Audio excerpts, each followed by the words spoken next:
ये बहुत आसान होता है कि आप उंगली सामने उठा दें, सामने वाले की तरफ उठा दें, ये बहुत आसान होता है। महिमा जी आप आइए, महिमा जी आप आइए। देखिए ये पूरा मामला, और इस मामले में कोताही तो बरती गई क्योंकि सीबीआई खुद मान रही है, वो कह रही है कि इस मामले में कुछ ऐसी चीजें हैं जो सामने आएंगी तो शायद सब चौंक जाएंगे, क्योंकि सीबीआई का ये कहना है कि साजिश है इस मामले में। और छिपा कौन रहा है आरोपियों को, ये फिलहाल सबसे बड़ा सवाल बना हुआ है। सर्वोच्च न्यायालय ने पिछले चंद वर्षों में ये बिल्कुल स्पष्ट कर दिया है शिरीन कि जो मामला किसी भी इन्वेस्टिगेशन के तहत चल रहा हो, उसके मेरिट्स पर, उसके लीगल एंगल्स के ऊपर टीवी चैनल्स पर चर्चा न की जाए।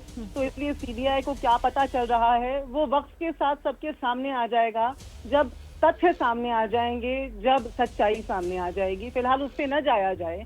लेकिन आज ये गौर करने वाली बात है कि जब भाजपा की प्रवक्ता ये बोलती हैं कि बहुत सारी बातें हैं और प्रियंका गांधी ने किसको टिकट दे दिया, मैं उनसे पूछना चाहती हूँ कि उन्होंने वो फोटो नहीं देखा क्या शुभम सक्षम पटेल का, बनारस वाले जो कल्प्रिट थे जिनको 60 दिन के बाद गिरफ्तार किया गया, जिनकी नरेंद्र मोदी जी के साथ तस्वीरें थी लगातार वहां पर।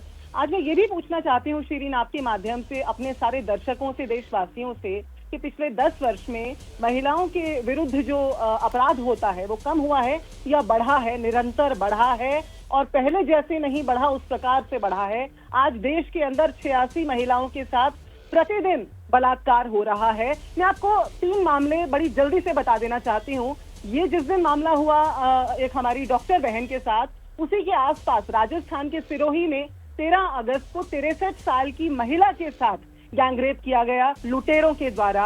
ये उम्र नहीं देखते, ये जात नहीं देखते, ये धर्म नहीं देखते। बिल्किस बानो का केस भी आपको याद होगा। 15 अगस्त की सुबह प्रधानमंत्री प्राचीर से, लाल किले की प्राचीर से कह रहे थे कि महिला सुरक्षा, और शाम में बिल्किस बानो के जो कल्प्रिट्स थे वो बाहर आ गए, और इस बार राम रहीम बाहर आ गए। तो इसलिए हमें ये देखना होगा कि ये जो निरंतर अपराध बढ़ रहे हैं, आईटी सेल के द्वारा ट्रोलिंग, भाजपा की आईटी सेल के द्वारा ट्रोलिंग की तो खुद आज जो भाजपा की प्रवक्ता बैठी हैं वो खुद उसकी रिसिपिएंट भी रही हैं। तो इसलिए ये पिछले 10 वर्षों में जो मानसिकता को हमने देखा है, जो अपनी चैंपियन बेटियों को हमने सड़कों पर रौंदे जाते हुए देखा है, ये अपने आप में कारण बयान करते हैं कि क्या कारण है शिरीन। और ये जो जिम्मेदारी है सिर्फ सरकार की नहीं, हर परिवार की है। अपने घर के अंदर हम अपने बेटों को क्या सलाह दे रहे हैं, क्या शिक्षा दे रहे हैं। बेटी घर जल्दी आ जाए ही नहीं जरूरी है, हमारा बेटा कहाँ जा रहा है, क्या कर रहा है, ये भी बहुत जरूरी है। तो मुझे लगता है राजनीति के अलावा राजनीतिक जो दृष्टिकोण है वो आज दर्शक भी सब जानते हैं, क्योंकि सब कुछ प्रत्यक्ष है, सामने है, ये दिखाई देता है कौन नेता किसके साथ खड़ा है। राधिका जी का यहाँ 30 सेकंड का मैं जवाब ले लूं, फिर अभय दुबे जी आपके पास आती हूँ। राधिका खेड़ा आ रही हूँ। मानव जी जी बिल्कुल सही जो आज बात उठाई कि मैं रेसिपिएंट रही हूँ बहुत चीज़ों की, और मैं आज भी हूँ। मैं रोज गाली खाती हूँ कांग्रेसियों से, क्योंकि मैंने आवाज उठाई, उस बात पे आवाज उठाई कि महिला को कैसे कांग्रेस पार्टी के अंदर प्रताड़ित किया जाता है, और कई महिलाओं ने उठाई।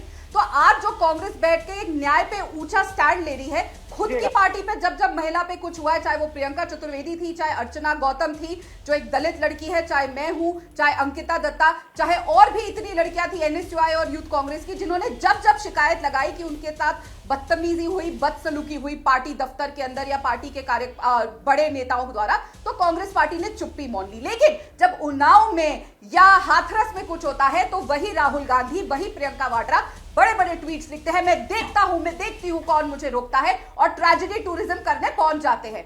लेकिन जब अयोध्या में एक केस आता है, एक हिंदू लड़की के साथ रेप होता है जिसमें समाजवादी पार्टी का नेता सामने आता है, वही उत्तर प्रदेश जहां पे भारतीय जनता पार्टी की सरकार है, वही कन्नौज जहां पे फिर सपा का नेता सामने आता है, जहां उत्तर प्रदेश में भारतीय जनता पार्टी की सरकार है, तब इनका खून नहीं खौलता। लीडर ऑफ ऑपोजिशन जो कहते हैं मैं प्रधानमंत्री बनूंगा, वही फिर यही सवाल आप पर उठा देते हैं, वही पूछते हैं आपसे, फिर यही सवाल आपने उठा दिया, और वही ये कह रहे हैं ना कि भाई मणिपुर पर आपका क्यों नहीं खून खौलता है, आपका वहां खून क्यों नहीं खौलता है जहां पर बीजेपी की सरकार है या फिर आपके सहयोगी दलों की सरकार है। वो तो फिर एक ही बात हो गई, एक ही थाली के आप सब लगते हैं फिर। ठीक है सर, अभय सर मैं आती हूँ सर, अभय सर का एक कमेंट यहाँ पर ले लूं।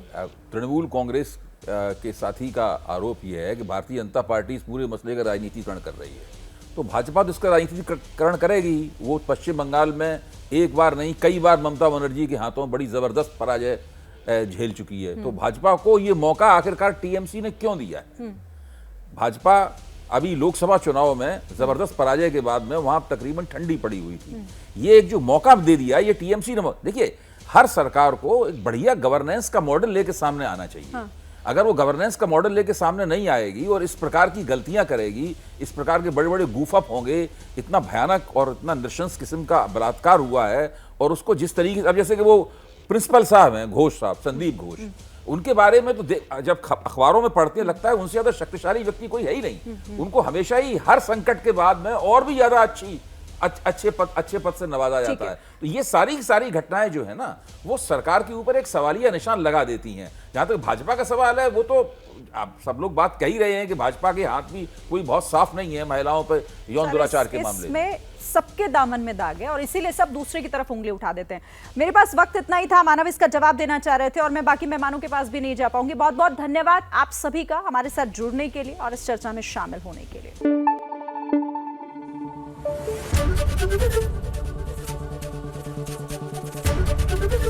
एबीपी न्यूज आपको रखे आगे।